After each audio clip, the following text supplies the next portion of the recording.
Good morning students. अब तक हमने देखा कि किस तरीके से अंग्रेज़ों ने हुगली नदी के किनारे पर अपनी व्यापारिक कंपनियों की शुरुआत की और जो उस कंपनी में व्यापारी हुआ करते उस ज़माने में उनको फैक्टर कहा जाता था।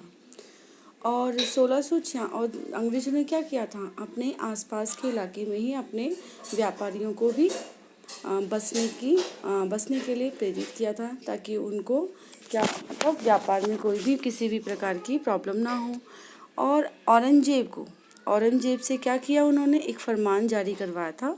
फरमान था एक सरकारी आदेश जो कि कर मुक्त व्यापार की सुविधा प्रदान करता है।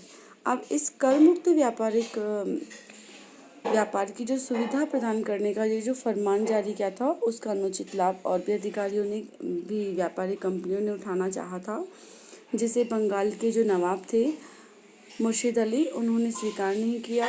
उन्होंने विरोध जताया क्योंकि उससे उनको राजस्व को क्या हो रही थी, हानि हो रही थी। अब हम आज की क्लास में पढ़ेंगे व्यापार से युद्धों तक।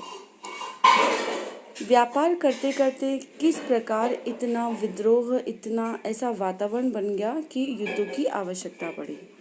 देखिए, 18वीं सदी की शुरुआत में कंपनी और बंगाल के नवाबों का टक्कर काफ़ी बढ़ गया। बंगाल के नवाब, क्योंकि उनको राजस्व की प्राप्ति नहीं हो रही थी, एक तो कंपनी और दूसरी और भी जो व्यापारी थे वो भी क्या नहीं दे रहे थे। फरमान जो जारी किया था ना कि कर मुक्त व्यापार, वो भी कर नहीं चुका रहे थे। कंपनी तो कर चुका ही नहीं रही थी, इसके अलावा और भी जो व्यापारी थी वो भी नहीं चुकाने लगे थे कंपनी के देखा थे।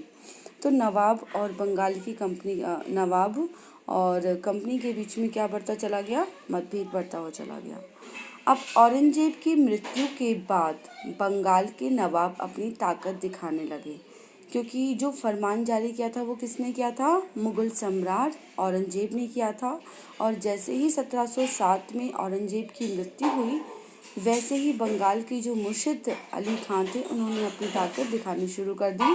उस समय दूसरी क्षेत्रीय ताकतों की स्थिति भी ऐसी ही थी। मुर्शिद कुली खां के बाद अली वर्दी खां और उसके बाद सिराजुद्दौला नवाब बना था, बंगाल का नवाब बना था। देखिए, सिराजुद्दौला, अली वर्दी खान के बाद में सिराजुद्दौला, फिर मीर जाफ़र बना था। अब देखिए, सिराजुद्दौला बंगाल के नवाब बने।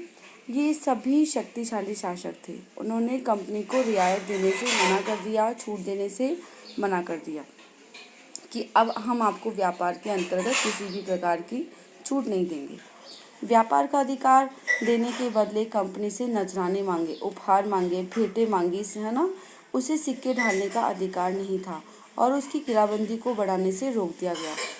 कंपनी पर धोखाधड़ी का आरोप लगाते हुए उन्होंने दलील दी कि उसकी वजह से बंगाल सरकार की राजस्व वसूली कम होती जा रही है, बंगाल की ताकत कमजोर पड़ रही है। कंपनी टैक्स चुकाने को तैयार नहीं थी। उसके अफसरों ने अपमानजनक चिट्ठियां लिखी और नवाब व उनके अधिकारियों को अपमानित करने का भी प्रयास किया। अब बंगाल के नवाबों को ये कहाँ बर्दाश्त होने वाला था। एक तो कंपनी क्या नहीं कर रही है, कर नहीं चुका रही है, व्यापार कर रही है, इससे जो बंगाल की जो राजस्व की स्थिति है वो खराब होती जा रही है। बदले में वो क्या कर रहे हैं, अंग्रेज कंपनी क्या कर रही है, चिट्ठियां लिखकर नवाब और उनके जो अधिकारी हैं उनका भी अपमान करने का प्रयास कर रही है। कंपनी का कहना था कि स्थानीय अधिकारियों की बेतुकी मांगों से कंपनी का व्यापार तबाह हो रहा है। व्यापार तभी फल फूल सकता है जब सरकार शुल्क हटा ले, किसी भी प्रकार का शुल्क उनको देना नहीं पड़े। कंपनी को इस बात का भी यकीन था कि अपना व्यापार फैलाने के लिए उसे अपनी आबादी भी बढ़ानी पड़ेगी।